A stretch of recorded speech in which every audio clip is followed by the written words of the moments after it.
কালীগঞ্জ বিধানসভার উপনির্বাচনের ফল ঘোষণার দিন মোলান্দিতে বোমার আঘাতে নিহত তামান্না খাতুন হত্যাকাণ্ডের তদন্তে এবার এলো উল্লেখযোগ্য পরিবর্তন।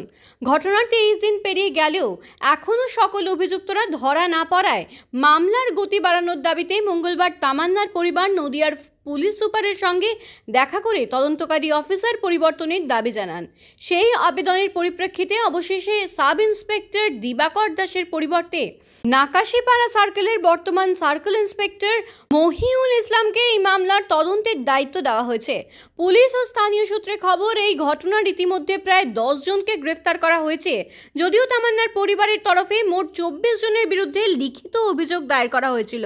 পুলিশ সূত্রে জানা গিয়েছে, এই মামলার গুরুত্বপূর্ণ তথ্য ও সাক্ষ্য প্রমাণ দ্রুত যাচাই করে চার্জশিট পেশ করার প্রস্তুতি চলছিল।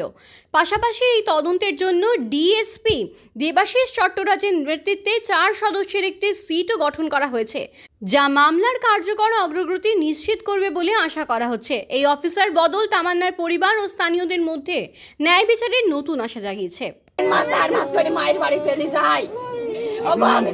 আমার নাম সাবিনা।